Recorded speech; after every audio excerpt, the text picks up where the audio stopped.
Hello friends, welcome back to V S kitchen and vlogs. ಎಲ್ಲರಿಗೂ ನಮಸ್ಕಾರ. I hope ಎಲ್ಲರೂ ಚೆನ್ನಾಗಿದ್ದೀರಾ ಅಂತ ಅಂದ್ಕೊಳ್ತಾ ಇದ್ದೀನಿ. ಇವತ್ತು ನಾನು ನನ್ನ ಮಕ್ಕಳಿಗೋಸ್ಕರ ಬ್ರೆಡ್ ಪುಡ್ಡಿಂಗ್ನ ಮಾಡ್ತಾಯಿದ್ದೆ. ಕ್ಯಾರಮೆಲ್ ಬ್ರೆಡ್ ಪುಡ್ಡಿಂಗ್ ಅಂತ ಇದಕ್ಕೆ ಕರೀತಾರೆ. ತುಂಬ ಟೇಸ್ಟಿಯಾಗಿತ್ತು.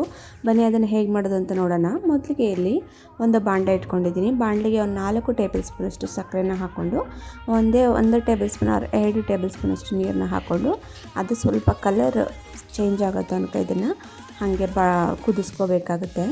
ಕುದಿಸ್ಕೊಂಡ ನಂತರ ಇದನ್ನು ಇನ್ನೊಂದು ಪಾತ್ರೆಗೆ ಶಿಫ್ಟ್ ಮಾಡ್ಕೋಬೇಕು. ತುಂಬ ಕಹಿ ಬರೋ ತನಕ ಕುದಿಸ್ಕೋಬೇಡಿ. ಸ್ವಲ್ಪ ಕಲರ್ ಚೇಂಜ್ ಆದ ತಕ್ಷಣ ಶಿಫ್ಟ್ ಮಾಡ್ಕೋಬೇಡಿ. ನಂತರ ಇದಕ್ಕೆ ಒಂದು ಜಾರ್ಗೆ 4 ಪೀಸಷ್ಟು ಬ್ರೆಡ್ ಹಾಕ್ಕೊಂಡಿದ್ದೀನಿ. ಹಾಗೆ 2 ಮೊಟ್ಟೆನ ಹಾಕ್ಕೊಂಡು ಸ್ವಲ್ಪ ಅರ್ಧ ಕಪ್ಪಷ್ಟು ಹಾಲನ್ನ ಹಾಕ್ಕೊಂಡು ಅದಕ್ಕೆ ಸ್ವಲ್ಪ 4 ಟೇಬಲ್ ಸ್ಪೂನಷ್ಟು ಸಕ್ಕರೆನ ಹಾಕ್ಕೊಂಡು ಅದನ್ನು ಚೆನ್ನಾಗಿ ಫೈನಾಗಿ ಗ್ರೈಂಡ್ ಮಾಡ್ಕೋಬೇಕಾಗತ್ತೆ.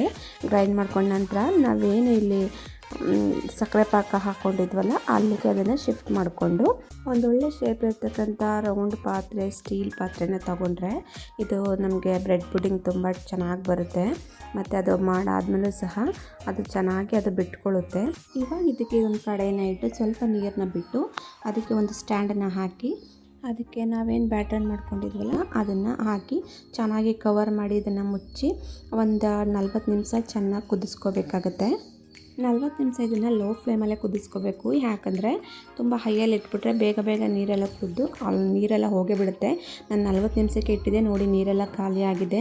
ಸೊ ನೋಡ್ಕೊಳ್ಳಿ, ಇವಾಗ ಅದು 40 ನಿಮಿಷ ಆದಮೇಲೆ ಚೆನ್ನಾಗಿ ಬೆಂದಿರುತ್ತೆ. ಒಂದು ಚಾಕುನ ಹಾಕಿ ಅದು ಅಂಟ್ಕೋತಾ ಇಲ್ಲ ಅಂದರೆ ಅದು ಪರ್ಫೆಕ್ಟಾಗಿ ಆಗಿದೆ ಅಂತ ನೋಡಿ. ನಾನು ಹಾಕ್ತಾ ಇದ್ದೀನಲ್ಲ, ಸ್ವಲ್ಪ ಅಂಟ್ತಾ ಇಲ್ಲ. ಇದು ಪರ್ಫೆಕ್ಟಾಗಿ ಆಗಿತ್ತು, ತುಂಬ ಚೆನ್ನಾಗಿ ಬಂದಿದೆ ಅಂತ ಅರ್ಥ. ನಂತರ ಇದನ್ನು ಸುತ್ತಲೂ ಚಾಕುನಿಂದ ಅದನ್ನು ಈ ಥರ ಬಿಡಿಸ್ಕೊಂಡು ಒಂದು ಪ್ಲೇಟ್ಗೆ ಅದನ್ನು ಶಿಫ್ಟ್ ಮಾಡ್ಕೊಳ್ಳಿ.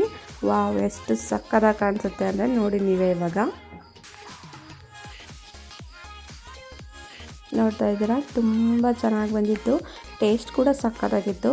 ಮಕ್ಕಳಿಗೆ ಕೇಕ್ ಇಷ್ಟಪಡ್ತಕ್ಕಂಥ ಮಕ್ಕಳಿಗೆ ಈ ಥರ ಹೆಲ್ದಿಯಾಗಿ ಮನೆಯಲ್ಲೇ ಕೇಕ್ನ ಮಾಡ್ಕೊಡ್ಬೋದು. ಇದಕ್ಕೆ ಬೇಕಿದ್ದರೆ ನಾವು ವೆನಿಲಾ ಫ್ಲೇವರ್ನ ಆ್ಯಡ್ ಮಾಡ್ಕೋಬೋದು. ಇಲ್ಲಾಂದರೆ ಪ್ಲೇನ್ ಹಾಗೇ ಮಾಡ್ಕೋಬೋದು. ತುಂಬ ಚೆನ್ನಾಗಿರುತ್ತೆ. ಸೊ ನೋಡಿದ್ರಲ್ಲ ಫ್ರೆಂಡ್ಸ್, ಎಷ್ಟು ಟೇಸ್ಟಿಯಾದ ಕೇಕ್ ಮನೆಯಲ್ಲೇ ಸಿಂಪಲ್ಲಾಗಿ ಒಂದು 4 ಇಂಗ್ರೀಡಿಯೆಂಟ್ಸ್ನ ಹಾಕ್ಕೊಂಡು ಮಾಡ್ಕೋಬಹುದು ಅಂತ. ಇದೆಲ್ಲ ನಮ್ಮ ಮನೇಲಿ ಇರ್ತಕ್ಕಂಥದ್ದೇ.